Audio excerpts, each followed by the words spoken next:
Hey, welcome to 23 Degrees Sideways. Let me adjust my tripod again. I think I'm just going to do that on every video now. So, this is part 2 of the little mini-series I'm doing on economic briefings and what's going on with our economic future. So, I talked about the Ancapistan utopia, the 3D printer, and Bitcoin future that I don't think is going to happen.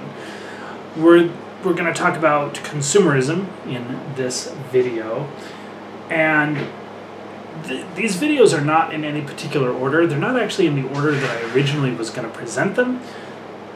So looking at the topics out of order or in a different order might provide you with different perspectives. So I'm going to get into this before I talk about the death of Chinese industrialism. But I'm going to have to mention it just a little bit. So we've already talked about American energy, cheap energy, how it's just going to win for us, and I'm going to add to that a little bit for our allies, because this is a structural thing that we can present almost anywhere in the world. There's some problems north of Siberia, but pretty much anywhere in the world we can do this. Like there are resource restrictions in other parts of the globe, but we can overcome that, actually. We're pretty good at that. We're Americans. We're very agnostic about how solutions happen, and that makes us better at getting solutions to happen. You know, for example, Germany has just screwed itself massively, purposefully, forever. Like, I don't know what they were thinking, but they did. And that's just something that I don't think the American populace will ever buy into to a degree that allows something like Germany to happen to the U.S. And the U.S. is much larger, and it's not going to happen. But that cheap energy is the future of America. It's probably going to be one of the really big things coming forward in America. I want to reiterate that for investment or capital purposes, energy is going to drive a lot, and it's going to be large quantities of cheap energy in the U.S., which means a lot of money, a lot of revenue, okay? Just remember that, all right? So consumerism is what we're going to get into now. Then we're going to do China, and then we're going to do Musk and Zian disagree about electric cars, and they're both wrong. So that's going to be number 4. Consumerism is what drives the global economy. We exist, this is the post-depression, actually post-war. Let's call it post-war. It really kicks off in the 50s, I think. Maybe even a little bit more in the 60s. Like, it gets really ramped up. But we can call it post-war. I might as well call it post-war. There's quibbling in details about whether it's 1948 or 1958 that really sets off the global consumerism economy. But that's just quibbling. It's what we have. We've had it for a long enough time that is mostly what we know. People make stuff, people buy stuff, and that drives the global economy. It drives it in regions, it drives it in states, it drives it in counties and in towns, but globally. Not globalism, but globally. Consumer economics. Consumer economy is what drives things. But there's limits. And we're running up hard against some of those limits. You can only convince people that they need so many KitchenAid mixers. Once you run out of different attachments, you can only really justify having one KitchenAid mixer per attachment. You know, once you get 7 KitchenAid mixers, you're pretty much done. Even if you're crazy enough to have 7 KitchenAid mixers instead of 1 or 2, you know. So there's limits on the consumerism when you get to a sufficient level of people having stuff. You can try to sell them new stuff, new and improved, but that's a losing game, because you cannot increase your growth markets. You can't increase your growth with that. You can just try to muddle along and keep some of what you've got. Okay, and this is all about increasing growth. That's the economy, driving bigger, better, faster, more. So the new and improved KitchenAid mixer with the planned obsolescence of the attachments for the old KitchenAid mixer, that'll get you some of it, all right? It'll get you some sales, but it's not going to get you the sales of, you know, we just released the KitchenAid mixer to the consumer public in the 1980s or whatever, and everyone bought one. Like, that's major growth. The whole market's like that, all right? People have stuff. People have shoes, they have pants, they have beds, they have cars.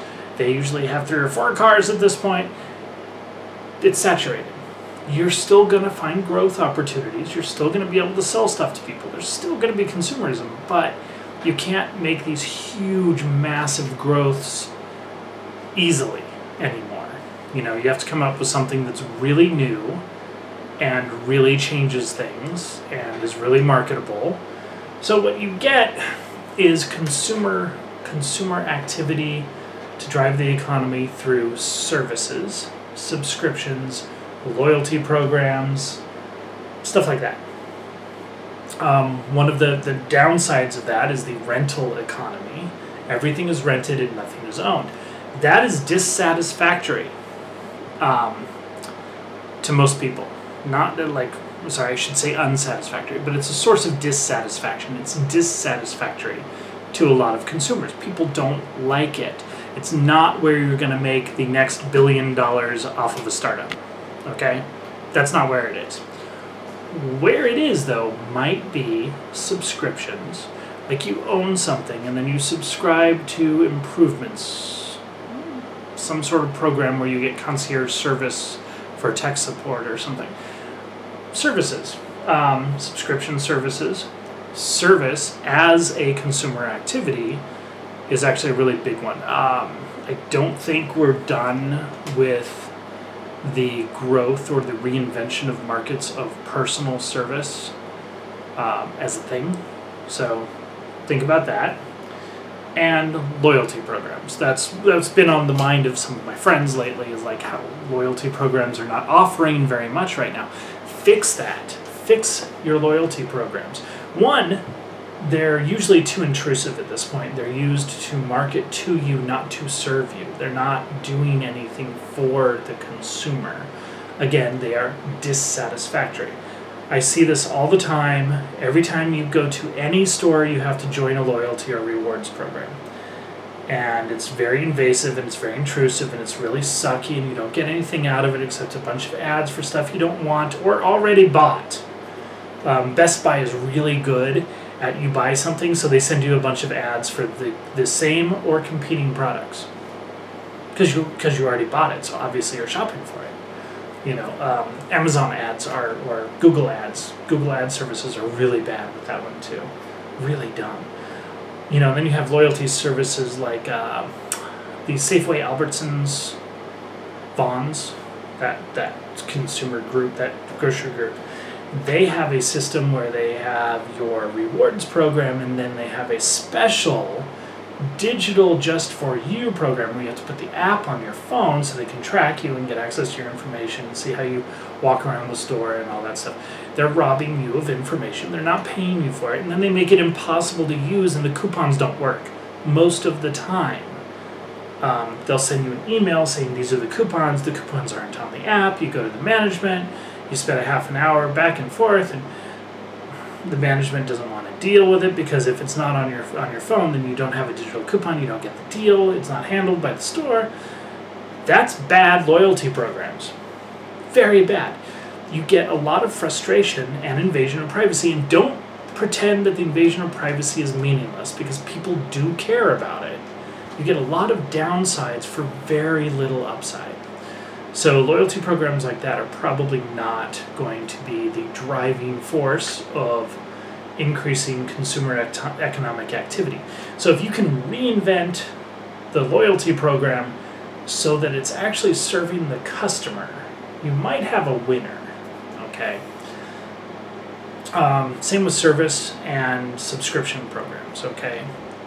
Once upon a time, when you subscribed to cable, you got rid of ads. And everything was glorious for a few short years.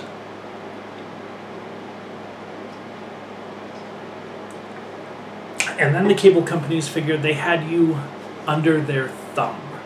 They had control over you. You could no longer get rid of cable and still have regular access to media, because the broadcast stuff was crap at that point. You couldn't live a modern urban lifestyle without cable. So the ads come back in, and everything gets worse and worse and more expensive. The cable gets more expensive, and the ads get more intrusive. And people don't like that. What that means is that the moment people can ditch cable, they do. Have you noticed this trend? Have you noticed this?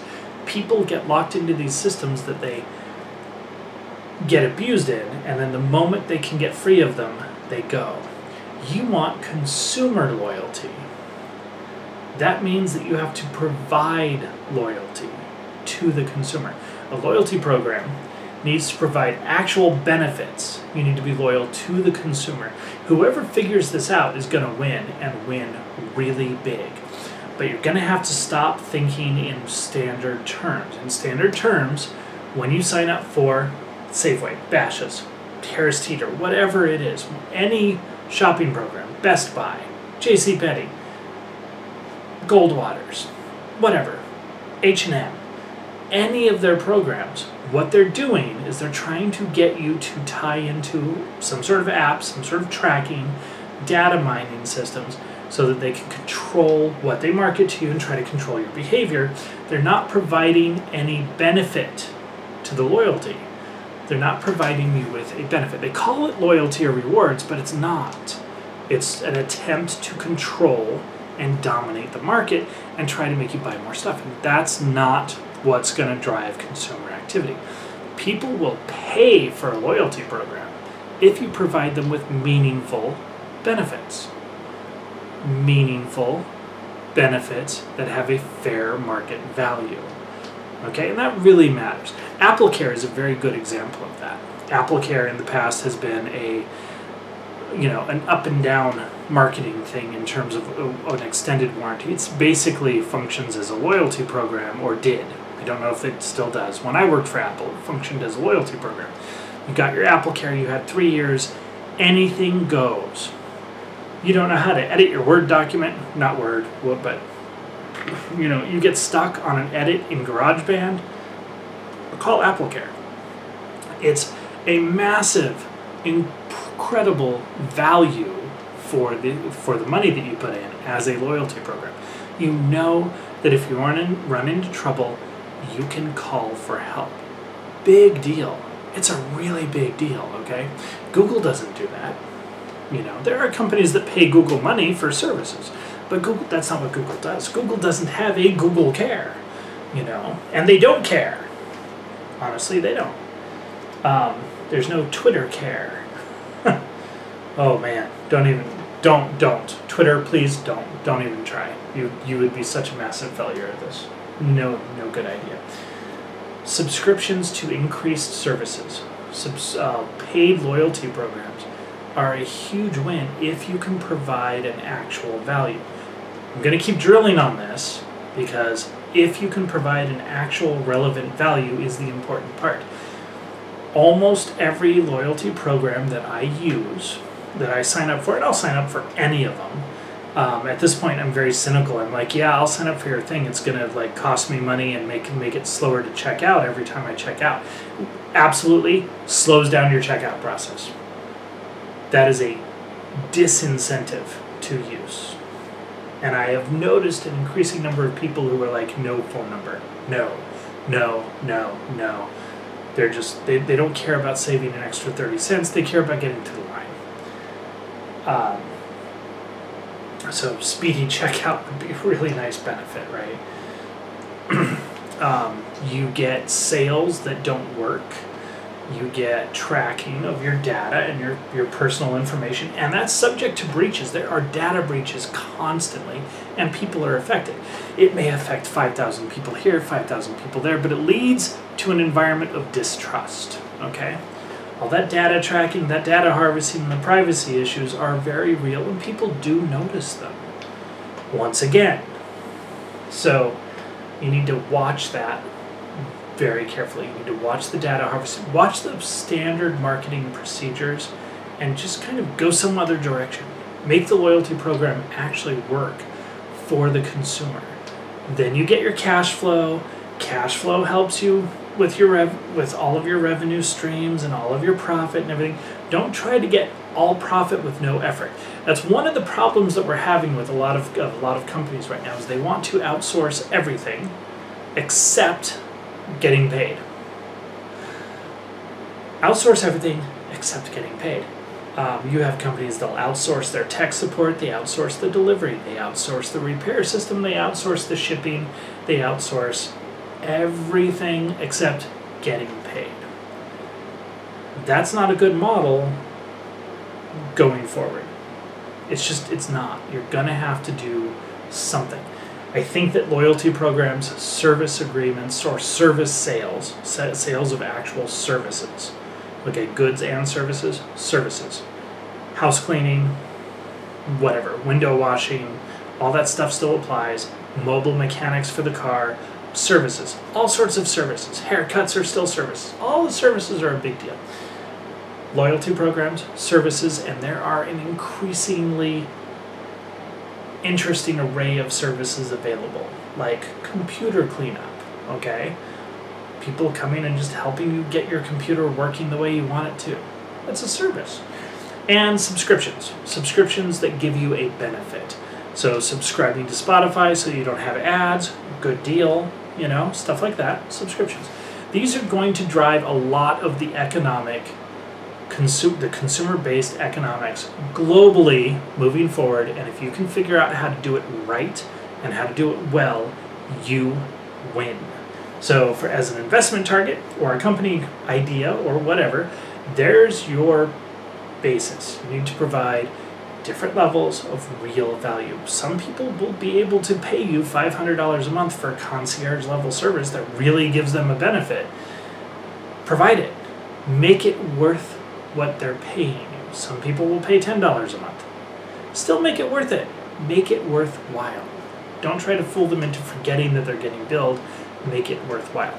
Don't stick yourself in the place of the cable companies where the moment you can ditch, you do.